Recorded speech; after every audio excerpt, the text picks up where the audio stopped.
Hi Mikel. Hello. Welcome back. Happy new season, as they're saying these days. Thank you. Another London derby to start a new season. Does it feel very different going into this one from this time last year? Well, it is different. Obviously, everything that happened before that game was pretty strange and unique. The preparation, the preseason that we had, different context. We are really excited. We're looking forward to the new season. Try to start it the best possible way, and this is how we have focused our preparation. Does this feel, perhaps for the first time since you've been here since 2019, that this is a start for you where this is fully your team, your ideas, the players you want, picked a new captain? It's always been my team because this is our players, and always we have had the intention to get the best out of them. It's true that obviously we have streamed the squad and changed the squad massively in the last two windows, especially, and you feel that now the players that we have are more specific and better to the way we want to play, basically. You brought in new signings. A lot of people are focusing obviously on Gabriel Jesus, who's come in. He's the man who's supposed to score goals for you and so on. Is the expectation huge on Gabriel Jesus coming into this new season? Is the guy that's going to transform and kick you on perhaps to the next level? When you bring top players, you know that they are coming from top clubs and they've been extremely successful over the years. They're going to expect that. The role that Gabi has here is going to be very different to the role that Gabi had in his previous club. And that needs some adaptation and some time. He's done it fantastically well, and we're all surprised how quickly he's done it. But we have to share that responsibility. And he is an enormous talent, a player with a mentality that is so contagious and is going to give us a lot. But it's a team contribution at the end of the day. If I could just ask you about Palace, of course, you played them not that long ago, and you lost them. You came out and apologised after that game because of the Arsenal performance there. A lot of people are talking about Arsenal, what they might do this season, but what about Crystal Palace? Because they showed at the back end of last season under Patrick Vieira that they're really heading in the right direction. They showed last season how tough they are, how difficult they are to beat, and how consistent they were at home, especially against the big teams, that they got some great results. They had that result against us, and hopefully we learned a lot of lessons that day, because especially 30 minutes that we had on that game were nowhere near the standards that we needed, and we paid the price for it. James from Sky Sports. Hi Mikel. Hello. Just how excited are you for the new season, and how pleased are you with the players you've been able to bring into the club this summer?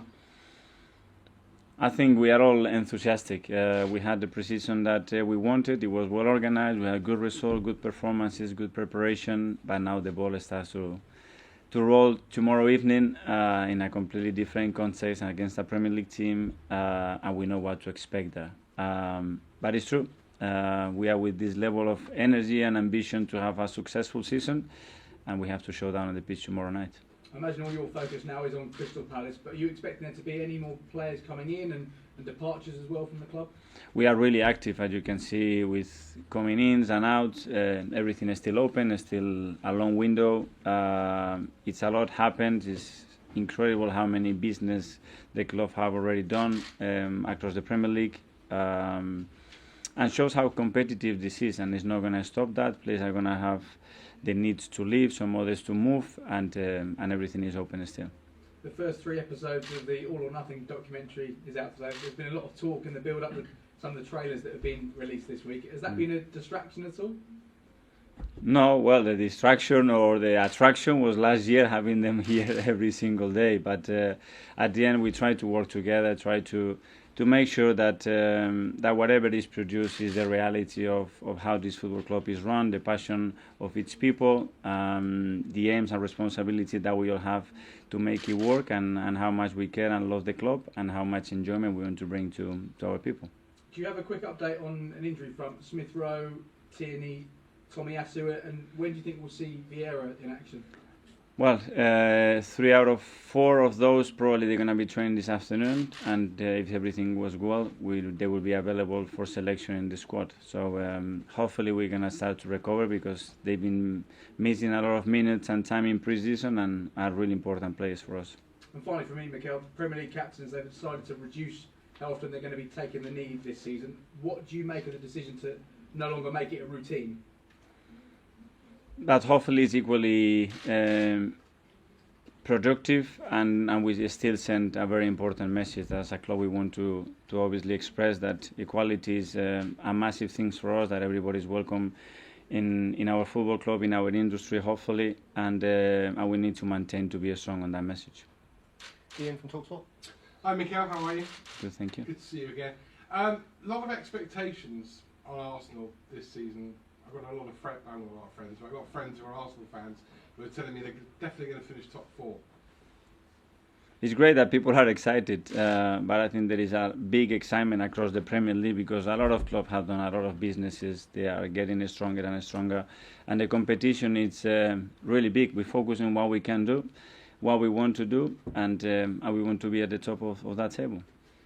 You mentioned how last season, obviously, you got off that dreadful start of Brentford, but there were extenuating circumstances. This season looks like it's going to be a lot more, in inverted commas, what we were used to before the pandemic. So does that increase the pressure on you, the fact that this is your first full season whereby there'll be no excuses for Well, watching the pressure that I had after one game, I don't think it's going to be bigger than that, because at the end of the day, people doesn't want to look at the context, just looks at the result and what happened and how we started. And at the end of the day, we're going to be judged on whether we win football matches or not. It's as simple as that. You've chosen Martin Odegaard as captain. Can I ask you, first of all, why? What does he bring to the role? And secondly, in the last few years, it's not exactly been a role where some players have thrived. It's been maybe a bit of a curse for them. Well, this season we had the opportunity to do it in the way that I believe could work. Picking a player, in this case Martin, that has been with us for 18 months, that in my opinion represents the values of this football club in the perfect way. Is well respected by everybody around the team, is admired by all the staff. He has the experience, even if he's 23, because he's done it to the national team. And then he's got that drive, that passion about this game that promotes every single day he's around the place and the way he plays. So I'm really happy to have someone like him, and he's on board. He's joining that responsibility, and he will need support, but for sure it's a huge thing for him as well. Is there still a leadership group as well? There is, yes. There is. Can I finally ask you, within the documentary you revealed about the heart surgery you had as a youngster, and life-saving, and obviously life-changing for you. Does that, in a way, put into perspective? Here we are, end of the season, we're going to be here every week asking you questions, you're going to be under pressure or not under pressure. In a way, does what you've gone through from when you were a kid put into perspective your job now, the job you're in now? Sometimes you forgot that the cameras were there. That's what happens, and you open up. At the end, what is pressure? Comparing with what? So there are people that have jobs that their pressure is much higher because they are living and making decisions that are going to make someone to keep living his life or go to another place. And what we do is try to win football matches, try to bring enjoyment and fun to our people, and play a game that is beautiful, but at the same time it's so unpredictable. And sometimes we need to look things with a bit of perspective as well. Thanks, Mikel. Good luck this season. Thank you. Thanks, Ian. George from BBC. Thanks, Dan. Mikel, hello. Hi. In the time that you've been here, do you think this is the most excited you've been as a manager because of the players you've got at your disposal this season?